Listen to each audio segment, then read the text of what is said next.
Welcome to The Anxious Voyage. If you think that title sounds bleak or foreboding, one of two things must be true. You're very lucky, or you need to get out more. On this program, we share stories of life and living. We compare notes. We discover commonalities. We accept that life is a glorious, heartbreaking thing, and we embrace and celebrate all of it. Take the ride with us. We're glad you're here. Now, here's your host, Mark O'Brien. Hello and welcome indeed to The Anxious Voyage. We're glad you're here. We are coming to you again and as always from world headquarters in Middletown, Connecticut, home of this weekend's Midnight Golf Tournament. And while this is an annual event, we usually use fluorescent balls, but this weekend, to make things more interesting, we're going to use black ones. And I'll try to have the winners available to announce on our next show 2 weeks from today. I'm happy for today to introduce my guest, Brian Sommer. Brian, I will let you introduce yourself and tell us a little about yourself in just a moment. But first, I want to say that you and I, to the best of my ability to retrace our steps, connected somewhere about 2 years ago. At least that's when our private messaging on LinkedIn started. We may have connected before then.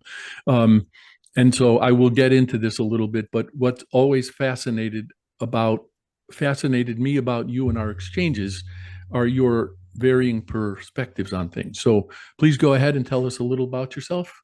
Well, sure. Thanks for having me, Mark, and appreciate the opportunity. I think you're right. It was probably a couple of years ago that we started messaging on social media.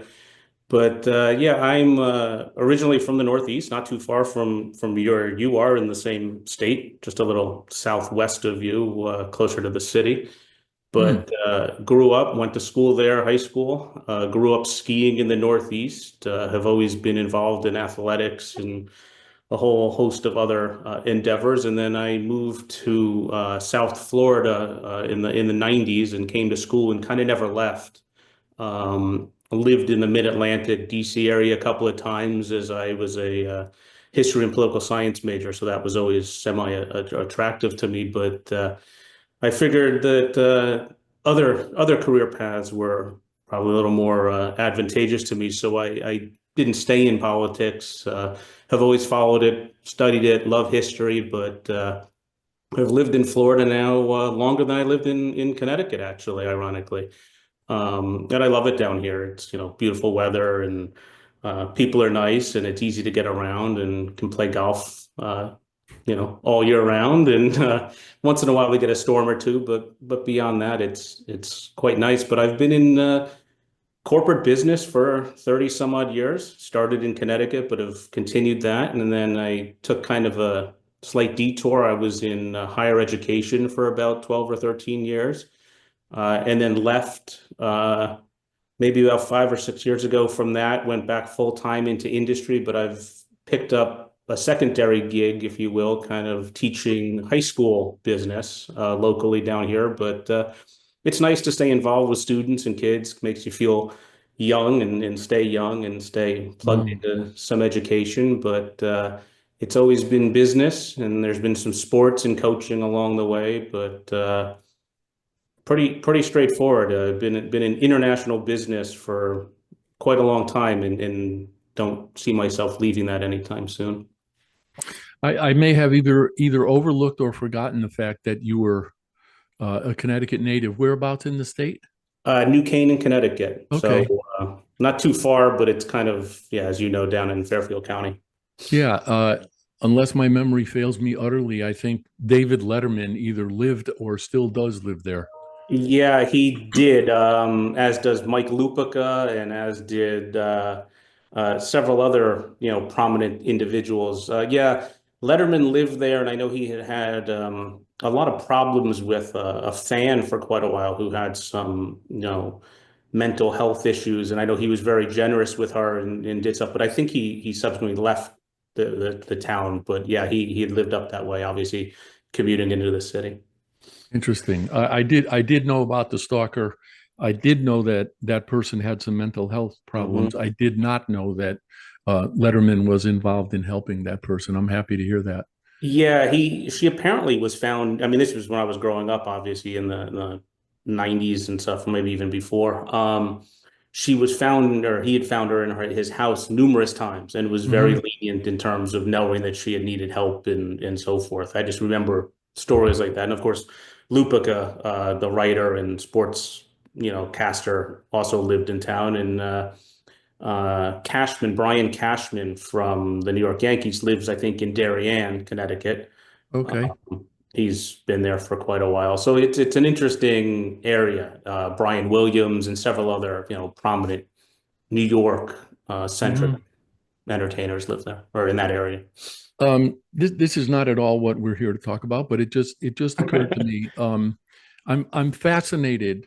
Um, and you know what? Maybe this will move into some of the things I really do want to talk about. But I'm fascinated by people who have established, whether deliberately or otherwise, personas by which they are judged, and some of those are more costly than others. Among the ones I can think of that had been most costly were Hunter Thompson. I mean, that guy got to the point at age 67, he just couldn't even keep up with that anymore.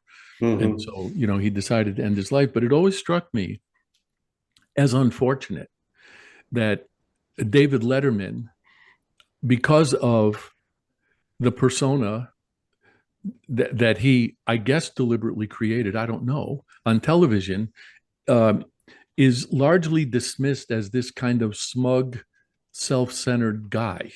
Um, and from what I understand, he is not that. And it makes me wonder actually if that persona isn't something of a mask to cover up the parts of him that may be more sensitive and that maybe he's a little skittish about.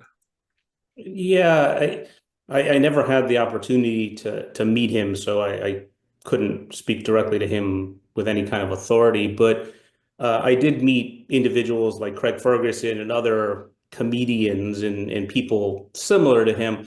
And I think you're probably right. There might be some aspect of creating a mask that is there to kind of deter people from seeing parts of individuals that they don't want to be exposed Hmm. to them. And I mean, again, you've heard those kinds of stories of, especially relation to comedians or actors or, people who go that way of trying to deflect certain things and make it into laughter and so forth. But I couldn't speak effectively on that. But in terms of mask, yeah, I think we all do though, to an extent.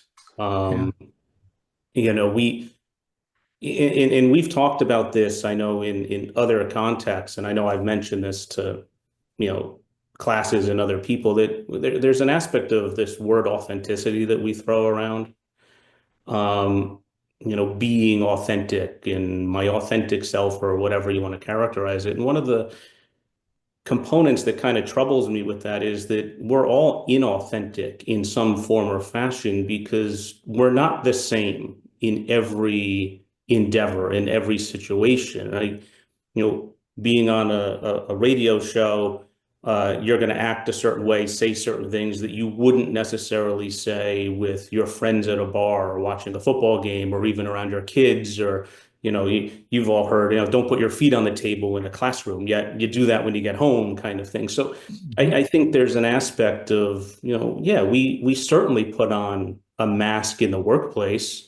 You can't say certain things in front of clients or prospective clients or your boss for that matter that you would be able to say to other people. So I think this notion of putting on a mask and representing or creating a character is certainly applicable to a lot of aspects of our life. So as it turns out, that actually is a quite effective segue into some of the things that I really did want to talk to you about today. Um, it, I guess, most directly germane to what you were just saying. And at the beginning, you said we connected on social media. I think, I guess I want to put it this way. I think a lot about the fact that the reality of what you just said, that, and I'll put it in my own terms, that our authenticity has to be contextual, because we have to conduct ourselves in particular ways, in particular situations, with particular people. But now we have to be ever more mindful of social media, because the internet is forever. Mm-hmm. And there are instances, I'm sure both of us could name many, in which people who have done and said things at much earlier points in their lives and are at this point in their lives vastly different human beings are prone to being judged by the way they were in the past. And that's sad and dangerous, it seems to me. I would agree with both of those ways in which you just described it. And I've actually had this conversation with a number of friends and colleagues over the last couple of weeks. And you see a lot of this, especially with what's going on politically and in the news. And I've had this conversation, and I asked it in kind of a way of, all of these individuals, whether they're celebrities or politicians or athletes or CEOs or people who are well known in the social realm, have all come out and said a number of things on social media or in front of a reporter or on their own Twitter handle or on some video.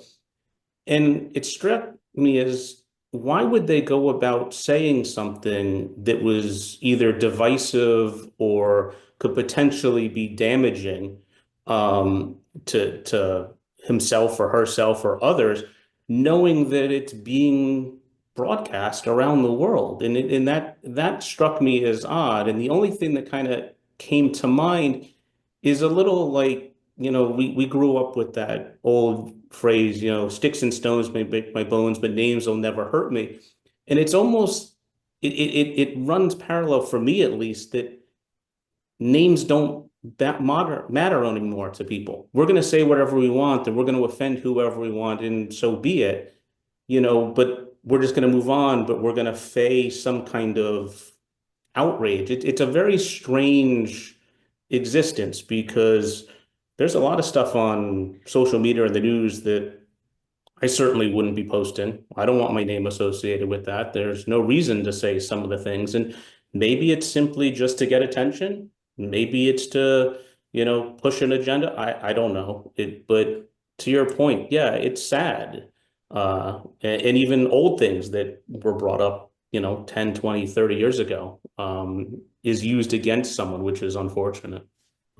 And what connects for me while you're saying that, Brian, is the notion of the apology. And while you were talking, in addition to the things that you were bringing up, I was also thinking about email. Yep. And email can hang around forever and haunt you. But it seems like in many instances we've gotten to a point at which if somebody says something that is clearly inappropriate, even inflammatory, they can issue what I'll characterize as a half-hearted apology, and more times than not, they'll say that whatever it is they got caught saying was taken out of context. Yeah. And I don't know what that means for the world, and I know that's a really loaded thing to say. And I also believe that things are cyclical. Yeah. So am I fooling myself to think that we might come back to a point at which we're more aware, we're more socially aware, we're more respectful? I don't know. I hope so. I would also contend, though, that if we went individual by individual and just had a one-on-one conversation with someone without cameras, without anyone around, and you went issue by issue, economically, politically, socially, you name it, just issues, I would venture to say that we're far more in alignment or agreement than we let on. And you mentioned email, and this is something that I have always kind of remembered. And in business, this is really true. Anything that you put into writing in business, I view as some form of negotiation. Because if I make a statement and tell someone that I'm going to respond to them by 5 o'clock on Friday, and 5 o'clock comes and I don't respond to them, well, that doesn't reflect very well. I've now just kind of breached, some kind of agreement that I made. So Yep.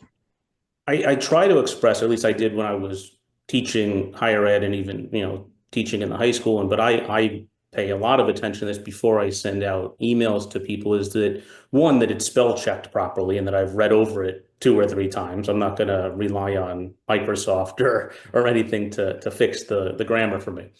But secondly, that I'm putting something in writing that I know that I could commit to and that I'm going to accomplish, as opposed to saying something that I know I'm not going to be able to, because it could be used against you in a negotiation, especially if you're talking about valuation of an asset or a business. And I say, well, your business might be worth X number of dollars.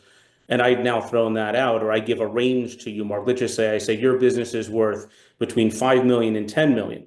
Well, I'm thinking 10 million because it's, or 5 million because I send it to you, but you're listening to the higher number as the buyer or the seller. So you have to be careful what you say to lead to a negotiation that you want it. So I think, to your point, people just kind of write and say without forethought of what are the ramifications going to be down the road. And then they come back and say, well, I didn't mean that. Well, why'd you say it? Um, and I'm sure that this is a combination of age and awareness and ubiquitous social and electronic media. But it seems to me that I see the manifestation of the law of unintended consequences a lot more now than I used to.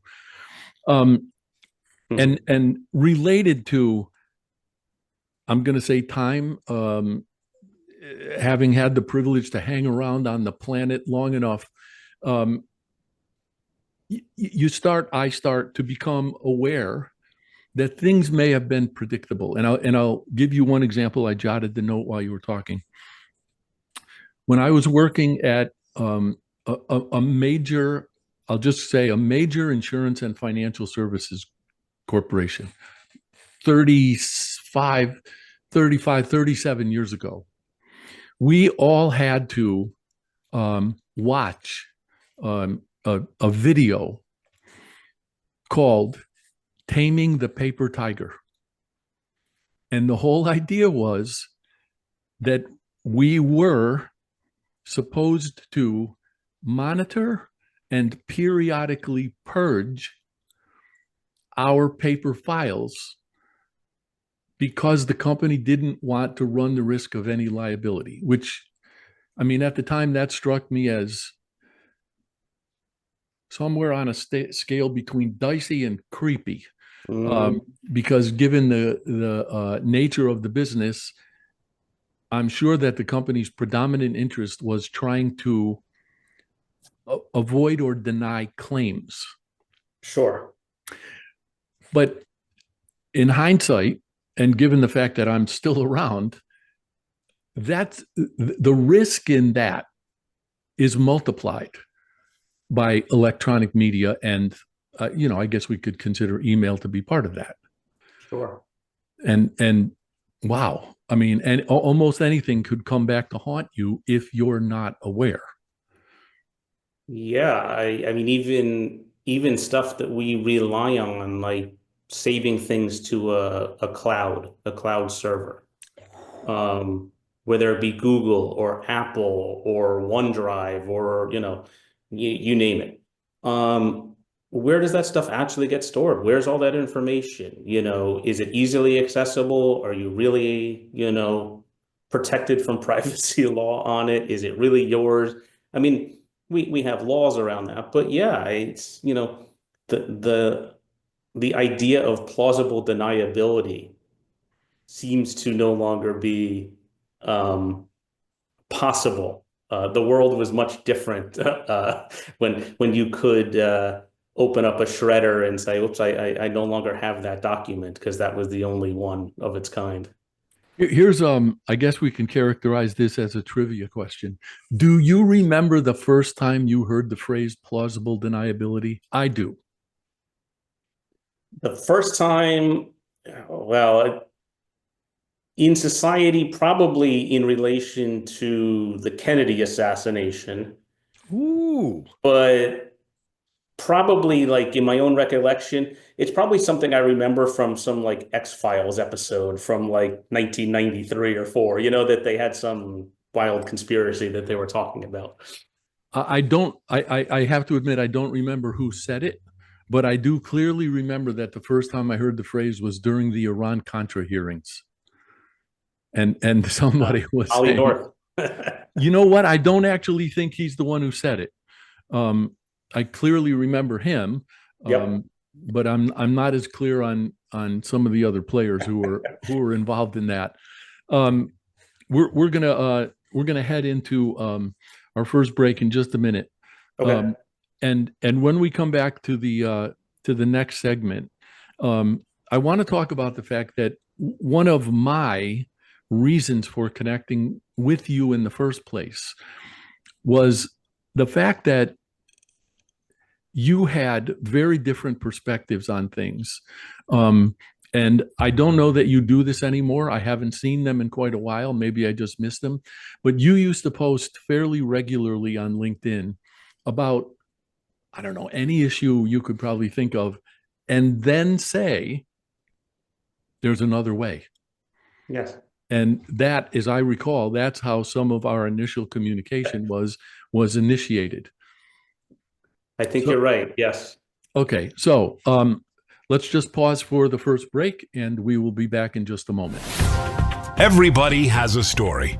Everyone's story deserves to be told, and the only bad stories are the ones we don't share. That's why Mark O'Brien created The Anxious Voyage. It's Mark's conviction that every story deserves to be shared, and his purpose is to give people in all walks of life from any circumstances a chance to tell their stories. The Anxious Voyage is now on syndicated Dream Vision 7 radio network every Monday at 1 a.m. and 1 p.m. Eastern Time, with live broadcast every first and third Monday at 1 p.m. Eastern.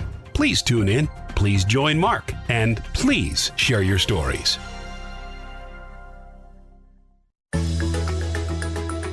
Ever wonder what it's like to have your own radio show? Well, wonder no longer, because you can dip into the radio airwaves by being host for the day on syndicated Dream Vision 7 radio network. It's a fabulous way to get your radio feet wet. It's an opportunity to market your business, modality, or book. Have a guest, mention a sponsor, and take callers. Or you may want to facilitate a lesson by going solo. It's up to you. Listeners can be online, mobile, in cars with Bluetooth, or listen through Amazon's Echo by asking, Alexa, play Dream Vision 7 Radio Network. For more details, go to dreamvision7radio.com and click on Host for the Day.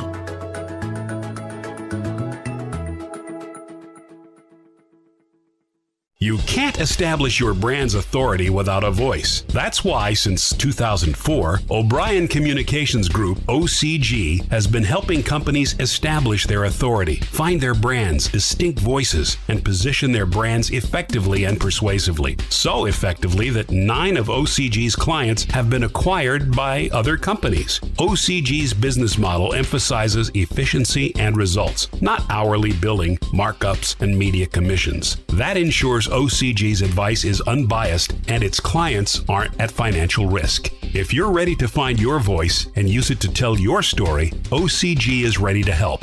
You can find O'Brien Communications Group on the web at o'briencg.com. That's OBRIENCG.com, or call 860-944-9022. Calling all authors. Have you been considering an audiobook? Well, look no further. Come take advantage of Dream Vision 7 Radio Network's unique in-house audiobook production, which includes benefits and bonuses from our radio station. Let our knowledgeable staff guide you to create the audiobook you've always dreamed of without breaking the bank. Check out our full one-stop service from A to Z, including the ACX process. Schedule a free consultation by calling 508-226-1723. That's 508-226-1723. Or go to dreamvision7radio.com. This is Dream Vision 7 Radio Network, uniting mankind with universal love. Our shows are created from the heart, bringing each listener to a place of divine enlightenment. Breathe, relax, and enjoy. Let life flow. In contemplating this particular topic, Brian, I actually thought of Grandpa O'Brien, who passed away in 1975, but he's still just a very, very present figure in my life. And he said two things that you make me think of frequently. The first one was, and I actually wrote this to you once in a comment a couple of years ago, in celebration of our differences, Grandpa loved to say, that's what makes horse racing. And I can't say that without smiling, because he never said it without smiling. And the other thing that he loved to say was, it's the exception that proves the rule. So I'm going to have to admit, I don't remember any of the specific things that you might have said there's another way about. But how is it that you came to be so aware of that?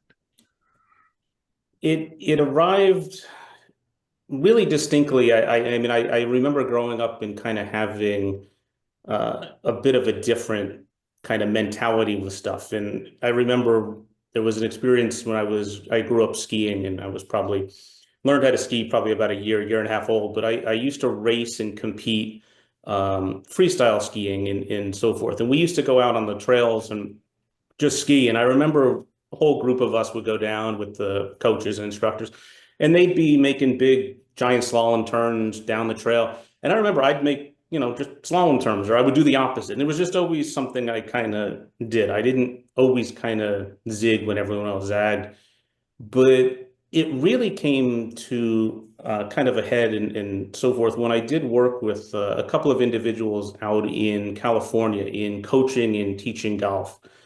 And both of those individuals had worked for or with the old organization called EST, which was created by Werner Erhard. It became Landmark Educational Forum. Yep. Both of them had run some of the forums and so forth. And one of the individuals who kind of ran the program was also a student and friend disciple from the old great coach, Tim Galloway, who wrote the book Inner Game of Tennis back in the 70s. And it was really out of learning and looking at golf differently that this really kind of took hold, in a sense that when you watch television or a movie or a sporting event, we had football on yesterday and there'll be a game tonight. When you watch television and you listen to the announcers talking about the game, they're describing the action on the field, and they use a lot of dramatic words and what this all means to someone's legacy and blah, blah, blah. But if you turn the television off and watch it, you actually have just as much interference or noise while you're listening to it, but it's not coming from the television. It's actually coming from our own interpretation of what we're seeing. We get nervous, we get excited, you see things, right? But it's all created inside here. And it was interesting because that's kind of how it started in golf, is that, golf is very simple. It's walking around a park with a metal stick hitting a rubber ball. Said right? The man who's good at it. Yeah, but everything else around the game is created, right? The rules of every game, rules of society, rules of an election are just agreements between people, right? I mean, they're man-made. There's no inherent aspect to it.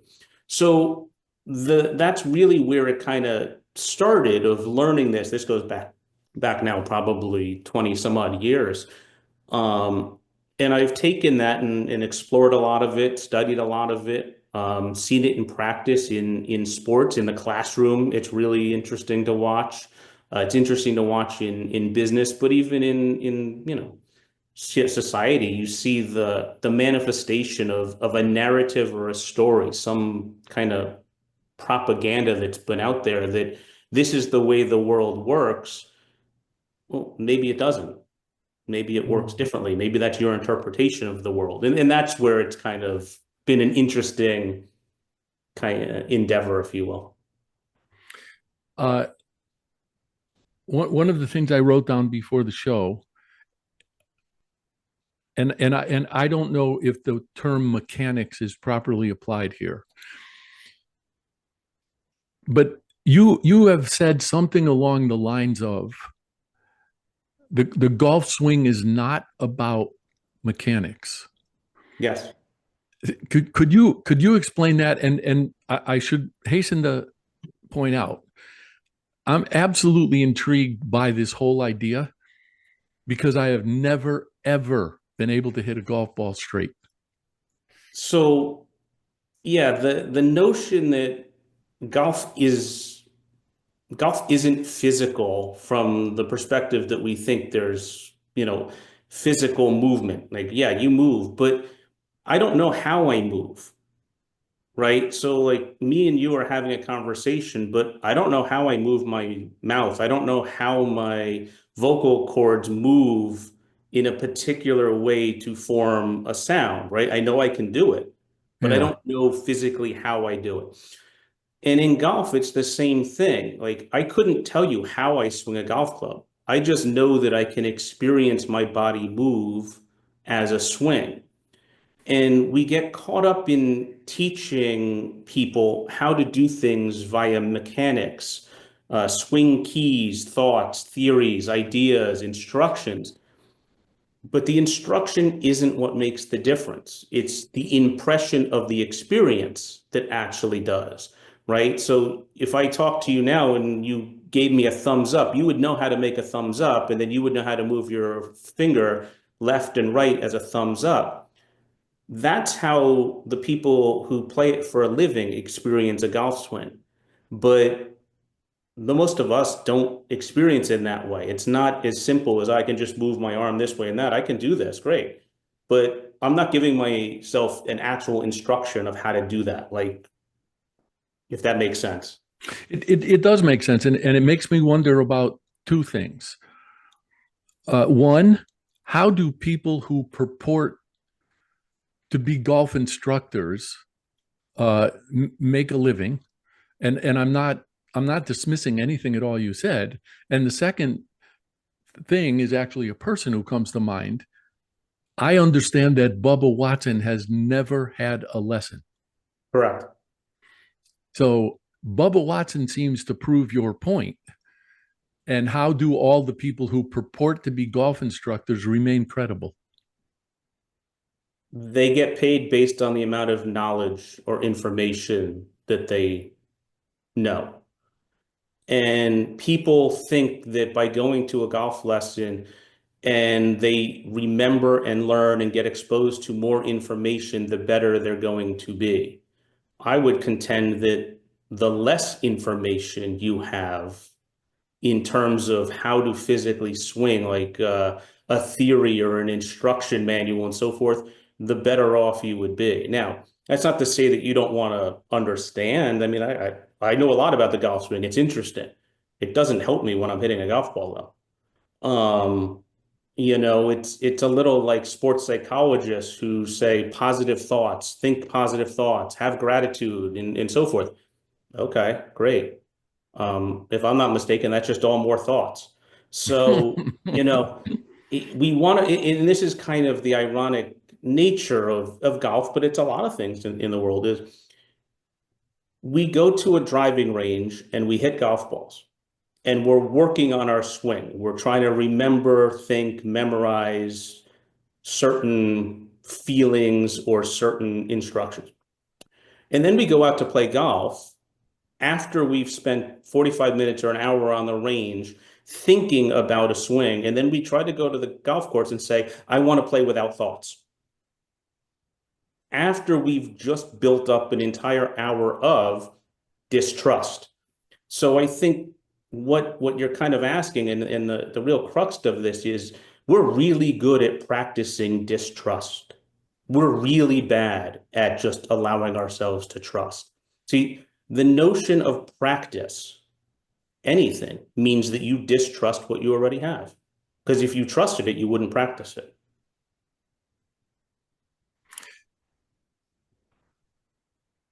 I'm not exactly sure what to do with what's going on in my mind, but I'm pointing to those guitars back there. Yes. And you will hear guitar teachers in particular talk about idiomuscular memory, which means that you're supposed to know that fretboard and the notes on each strings and the patterns in which the recurring patterns in which those notes recur up and down the fretboard. You're supposed to know that so well that when you're playing, and particularly when you're improvising, you're not thinking about that at all. Right. So Bubba Watson, of course, being the exception, God bless the guy. How do we get from the necessity of practice to that idiomuscular memory without thought? That's the part that I think does a number on me.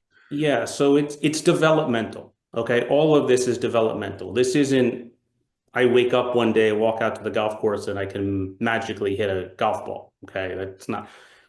But everyone has a golf swing. Most people don't actually experience their golf swing.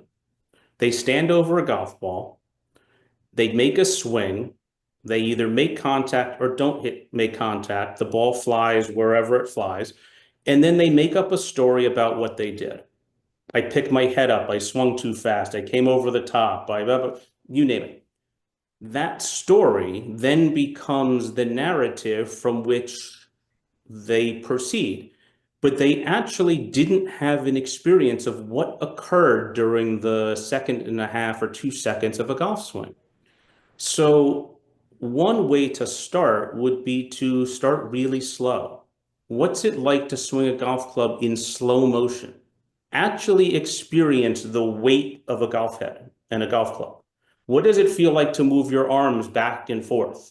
What does it feel like to make contact with a ball, put it on a tee? So it's developmental. And I think part of it is that we don't give ourselves that trial and error, right? I mean, as you were a young kid and you would throw a ball against a wall, right? And you try to hit a square or something and you'd throw it and you'd miss. You'd pick up the ball, you throw it again, you'd adjust, your body would move. We don't do that in golf.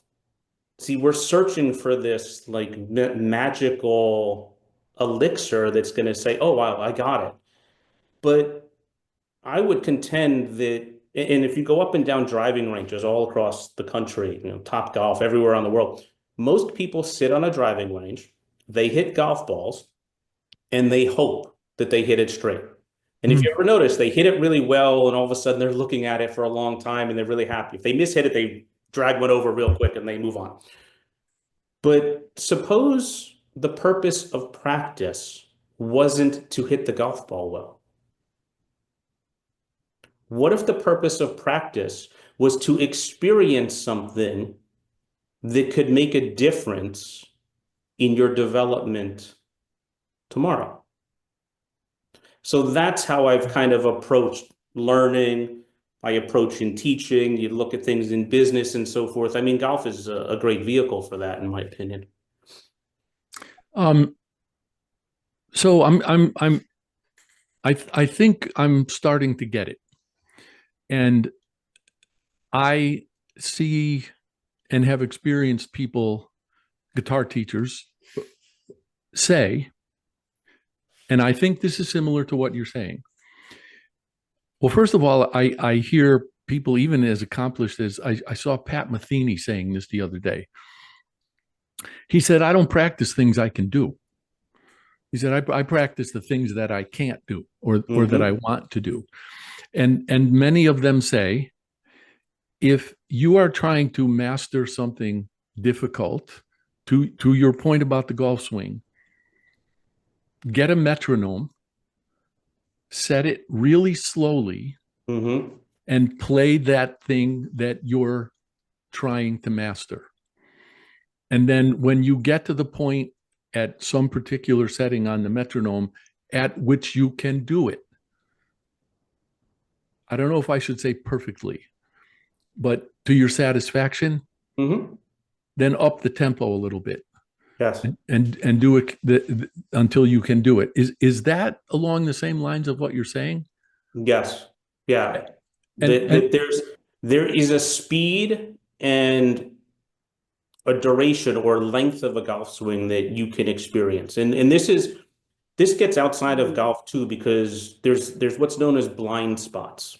As you know, a blind spot in a car, right? There's certain places when you're driving a car you can't see. And in a golf swing, I can swing a golf club, but it takes about 2 seconds roughly. You swing it from the bottom to the top, you make contact, the ball flies, right? There are parts of a golf swing that I don't actually experience as it's occurring at the speed in which I swing, right? So someone like Rory McIlroy might swing the golf club at 125 miles an hour. There are parts of that swing that he can't experience at that time, right? But there are certain things he can. Now, in my opinion, the perfect golf swing is one that you can experience from the very beginning all the way to the end, at whatever speed that is. And that's really the catch of it, is how do you find a way to have a physical sensory experience? It's like playing a guitar, like you said. The people who play for a living on stage can experience what they're doing. They're not thinking about doing it. They just know how to do it, right? And they can experience how to generate a certain sound with their hands in a certain way. Just as professional athletes can do the same thing. But most of us aren't that tuned in or have that much body awareness or sensory awareness, because we live in story, one, and two, most people's targets change in the middle of an action. And you'll see this in sports, you'll see this in society, you'll see this in business. So I ask a lot of people when they're playing golf, or if I'm working with them on something, I'll say, okay, when you're standing over the golf ball, what's your target?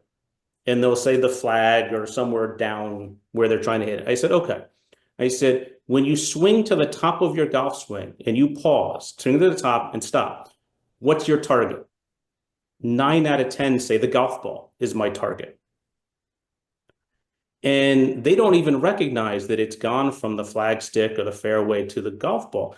But that change in the middle of a 1 or 2 second action changes the way in which our body moves, because our intention has gone somewhere else. So our body responds to a new target and moves down to that target. You're in a meeting. You want to get through the agenda. Okay, well, halfway through the agenda, all of a sudden it becomes, I'm right, you're wrong. It's my idea, not your idea. I want to talk. Why are you talking? And all of a sudden it's devolved into chaos because people's agenda or their target has changed. It's about being right as opposed to solving a problem. I want to ask one last question, and then we're going to pause for the second time. And I was thinking about this as you were talking, and this may seem silly, but I was having a conversation with somebody recently about the differences between playing electric guitar and playing acoustic guitar. And this person I was talking to was saying he prefers to play acoustic guitar because he likes to feel the vibration of it. And I prefer playing electric guitar because I actually have the sense that the notes are emitting from the fingers of my left hand. And that's an emotional connection. Fascinating. Is there an emotional connection for you in a golf swing, as crazy as that might sound? Yes, there are certain things about a golf swing that I love to experience. I love putting. And I love the feel of the golf ball making contact with the putter head. It has a kind of unique kind of sensation. And if you really try hard, you can really feel it, sticking onto the face and then coming off. Yeah, there's certain aspects of golf that I certainly love like that.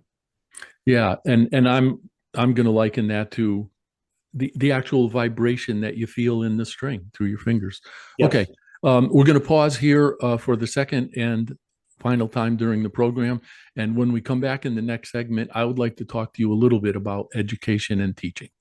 Are you ready for the quantum age? Humanity's next step in evolution? Dream Vision 7 Radio Network invites you to the extraordinary platform of evolutionary voices for the quantum age. Let's explore. Learn more about this upcoming age where we bridge science with spirituality. Where potentiality meets reality. Where we take compassion into action. Our trailblazers and visionaries will ask the whys, the what ifs, while igniting continuous possibility. Come along with us into an age beyond what we know today, where we can grow together in unity consciousness. Experience evolutionary voices for the quantum age, Monday through Friday at 8 a.m. and 8 p.m. Eastern on DreamVision7Radio.com. You can't establish your brand's authority without a voice. That's why, since 2004, O'Brien Communications Group, OCG, has been helping companies establish their authority, find their brands' distinct voices, and position their brands effectively and persuasively. So effectively that 9 of OCG's clients have been acquired by other companies. OCG's business model emphasizes efficiency and results, not hourly billing, markups, and media commissions. That ensures OCG's advice is unbiased and its clients aren't at financial risk. If you're ready to find your voice and use it to tell your story, OCG is ready to help. You can find O'Brien Communications Group on the web at o'briencg.com. That's OBRIENCG.com, or call 860-944-9022. Calling all authors. Have you been considering an audiobook? Well, look no further. Come take advantage of Dream Vision 7 Radio Network's unique in-house audiobook production, which includes benefits and bonuses from our radio station. Let our knowledgeable staff guide you to create the audiobook you've always dreamed of without breaking the bank. Check out our full one-stop service from A to Z, including the ACX process. Schedule a free consultation by calling 508-226-1723. That's 508-226-1723. Or go to dreamvision7radio.com. Everybody has a story. Everyone's story deserves to be told, and the only bad stories are the ones we don't share. That's why Mark O'Brien created The Anxious Voyage. It's Mark's conviction that every story deserves to be shared, and his purpose is to give people in all walks of life from any circumstances a chance to tell their stories. The Anxious Voyage is now on syndicated Dream Vision 7 radio network every Monday at 1 a.m. and 1 p.m. Eastern Time, with live broadcast every first and third Monday at 1 p.m. Eastern. Please tune in, please join Mark, and please share your stories. This is Dream Vision 7 Radio Network, uniting mankind with universal love. Our shows are created from the heart, bringing each listener to a place of divine enlightenment. Breathe, relax, and enjoy. Let life flow. So first thing I think I want to say here is that through some of my own experiences, I've learned that every stereotype or cliche breaks down at the level of the individual. So at a high level, you know, we hear all kinds of things about education, maybe particularly at the college level, but no, not necessarily. Even below that, that our institutions of education have been ideologically overtaken, and they become places for indoctrination, et cetera, et cetera. I think in the classroom, you may not experience that thing. So I was especially interested in talking to you about this when you said that at one point you were teaching in high school, but I also know that you've taught at the college level. Yeah. How do you feel about those stereotypes or cliched generalizations? I think there's an aspect of that in education, whether you want to call it indoctrination or not. And then I don't want to profess to say that I know how rampant or not rampant it is in certain areas. I have no way of knowing that. Yeah, I don't either. But one of the things that fascinates me about that narrative is that if you don't want someone to believe that there's a conspiracy, give more people the information to prove that there's no conspiracy. The absence of information just breeds more conspiracy theorists, right? I mean, Amen. So I think, whether it's done purposely or not, I think there could be better sharing of information. But to your point, does it happen? Probably. But I think, and I don't necessarily think it's necessarily a social or a political agenda per se. I think that people in education truly want to do good. Now, are there people who get powerful and so forth? Yeah, but you get that in every institution and every endeavor. So I kind of, it's a wash in some ways. I think what happens though is that most people who get into academics are the people who do really well in school, who have performed well, are intelligent and understand the services or the I guess, kind of classes or things that they teach.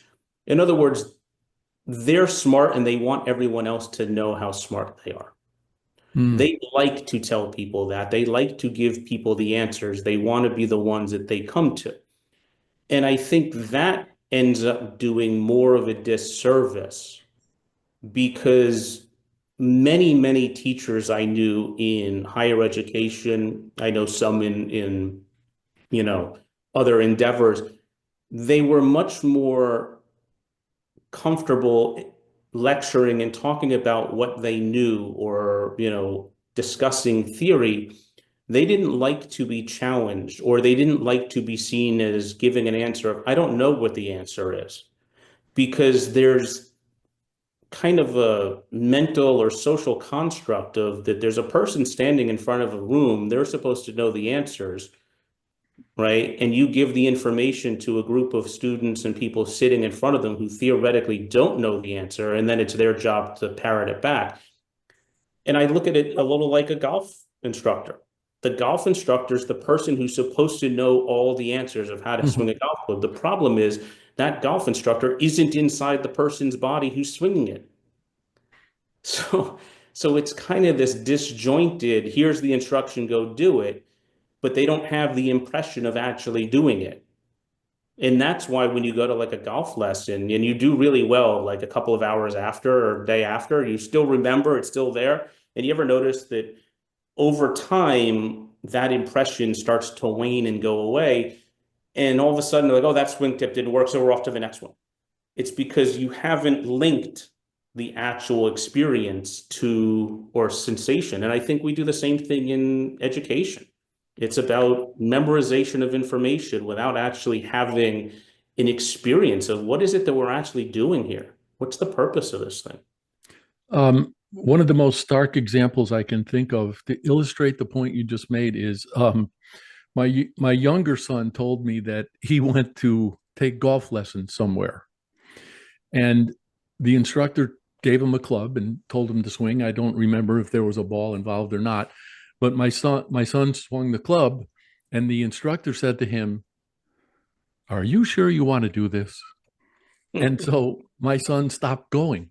Oh, no. Which, I wasn't there. I didn't witness it, but it struck me as unfair. And you've paralleled some things during this conversation to business.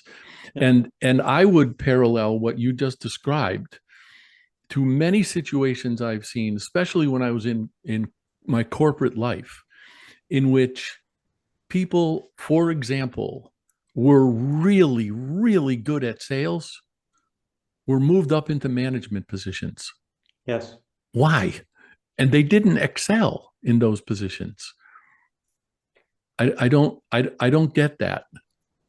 Yeah, I don't have a good answer outside of that. I think we tend to look at success at a particular level and equate that they're going to be successful no matter where they go. Hmm. And look, you look at this in sports, okay? You're in the Northeast, so the head coach of the New York Jets was just fired a couple of weeks ago. He was the defensive coordinator for San Francisco, and he was a very good defensive coordinator. So we equate he was able to lead a great team in a defense. Oh, he should be able to do the same thing at a different level here. Interesting. Minding and forgetting that maybe the team he coached had better players. And maybe it has nothing to do with the coaching. They just happen to be a better team. And obviously we know what's happened over the last few weeks, but I think we misinterpret leadership and leadership qualities. And I think we've talked about this, but it's a little akin to, again, coming back to what I said with an announcer. You can watch, let's just say, tennis. Novak Djokovic is probably the greatest tennis player of our generation. You'll watch, and John McEnroe and all the guys will make comments about how he plays. And now John's a little different. He plays, so he kind of knows what it's like to be on a court. But someone like Chris Fowler has no idea. He's never been on a court of Wimbledon, center court, on the final day. Mm-hmm. So they'll make assumptions based on what they see and what they think the player is thinking about on the court. And I can almost guarantee you that Novak Djokovic isn't having that conversation inside of his head as he's trying to hit a forehand or a backhand or win a point.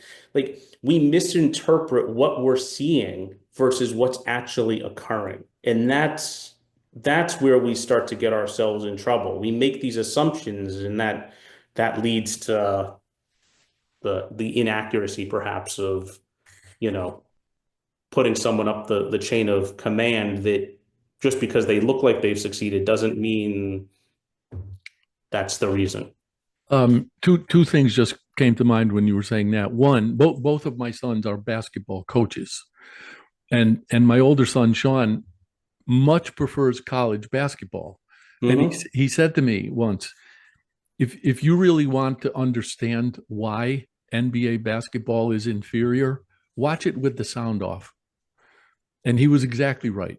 And the other thing that occurs to me is for reasons I don't even understand, I still like to watch boxing, but there are a couple of people who announce fights that I can't even stand to listen to, because they'll say things that are nothing at all like what I've seen. I may very well be wrong, but I'd rather have my own perceptions of what's going on.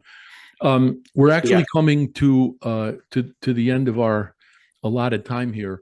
I want to make sure that people know where to find you and how to get in touch with you. So the company that you're working for presently, whatever your email address there might happen to be, your LinkedIn profile, et cetera. Yeah. So the main company that I work for is a company called CDI Global. It's a 50-year-old merger and acquisition firm. And my email address there is brian.sommer@cdiglobal.com. I've also created a couple of other companies, one of which is called Tactical Solutions Group. And they're both on my LinkedIn profile. I apologize, I don't have that right in front of me, but Tactical Solutions Group is a communications company that services communications from military to special forces to, commercial entities and so forth, with HF communications, backup communications, radios and so forth, different kinds of stuff. But that was a new endeavor that I took on and started in January. Thank you. And I will point out for folks who are interested in getting a hold of you that your last name is spelled Sommer, not Summer. And old German spelling. Yep. Brian, thank you for very much for being on the show. Thank you. I suspect that we could go on easily for another couple of hours, so I'm going to suggest to you that we do that again. Certainly. And I will definitely get back in touch with you about that. So thank you, and I thank everyone who was able to join us today. I will be back 2 weeks from today with a gentleman named Ted Check, who has written a book about contemporary media, and hope to see you then. Thank you all. Thank you. Thank you for tuning into The Anxious Voyage, the program dedicated to sharing stories, helping people, and celebrating life. You can see and listen to The Anxious Voyage on syndicated Dream Vision 7 radio network every Monday at 1 a.m. and 1 p.m. Eastern Time, with live broadcast every first and third Monday at 1 p.m. Eastern. If you have a story to tell, or if you know someone who does, please email the host, Mark O'Brien, at mark@o'briencg.com. In the meantime, please remember, the only bad stories are the ones we don't share.